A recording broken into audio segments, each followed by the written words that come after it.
You will not receive closure in every situation, but you can create it for yourself. In reality, there are many things in life you have zero control over. You can't prevent a storm from happening, and you can't control how other people feel. Sometimes all you can control is your effort and your attitude. When you put your energy into things you can control, you'll be much more effective. I'm not ashamed to say anymore, as it'll make me stronger to say publicly, that I was a victim of drugging and sexual assault and abuse. I don't have control over that action, and I may never receive full closure as the memories will always be with me. But I can create closure for myself in the form of being an advocate for others with PTSD and realizing that it's not my fault what happened, and I do have a bright future ahead of me, and that holding on to the past only wore me down. So I have to let go of that tug-of-war rope and let the other side fall away. Whether life is going well or you're encountering tough times, stress management strategies are key to performing at your peak. Exercising, eating healthy, participating in leisure activities, and getting plenty of sleep are just a key to a few of the things you need to take care of yourself. Schedule time to engage in healthy stress relievers. Whether you enjoy yoga or you want to spend time with friends, make time for those activities regardless of how busy you are. Also be on the lookout for unhealthy coping skills.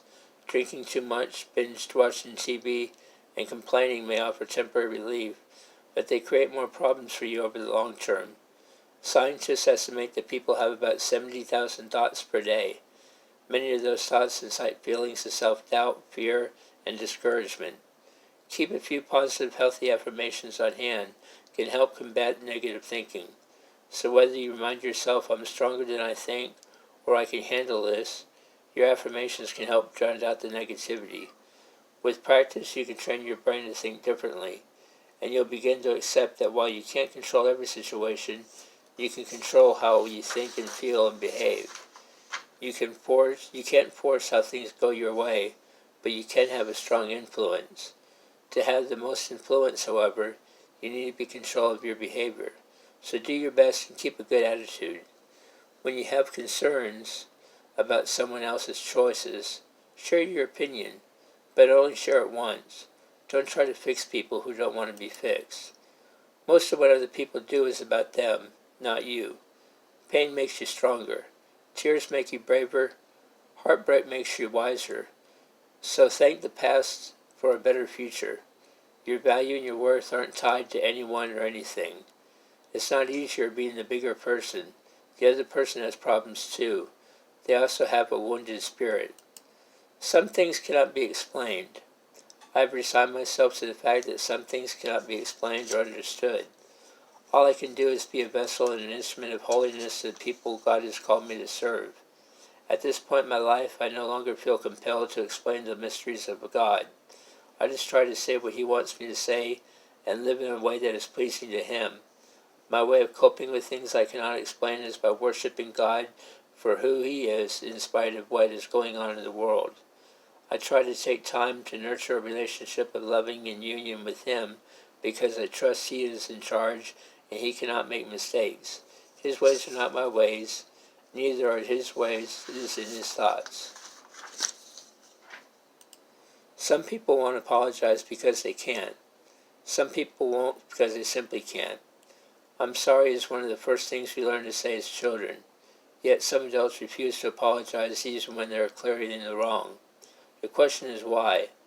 By refusing to apologize, people may be trying to manage their emotion. By refusing to apologize, people may think it will prevent them for the floodgates from opening for future accusations and conflicts.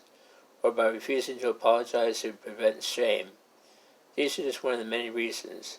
But we personally have to move forward and forgive in order to let go of that rope in the game of a tug-of-war and move on.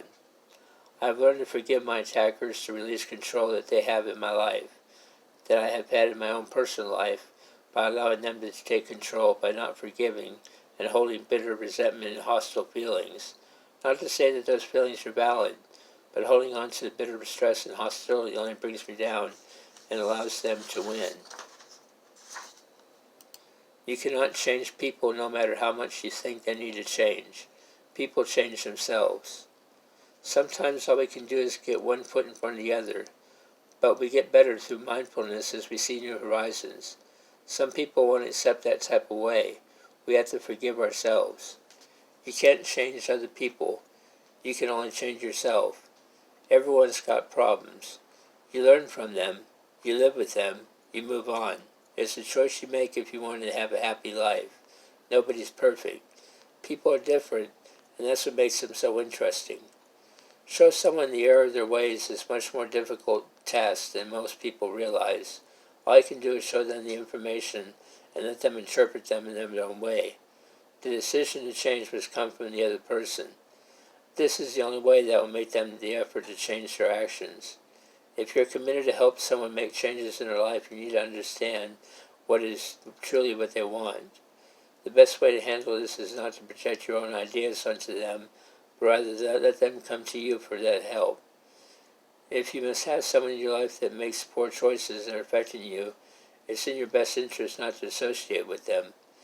You both have the right to make your own decisions. Ultimately, the greatest thing we have to do to others is accept for them who they are in the path of life they wish to embark on. Today I embark on a new journey, one of forgiveness of my past aggressors, not holding on to past bitterness and dismay and distress, for I have no control over them and their actions. But I do have control of my future, and what a great future can be for me as I continue to be an advocate for PTSD and someone to look up to as a big brother or a leader. Today is a new day, a new challenge with new optimism through a new prism of new colors.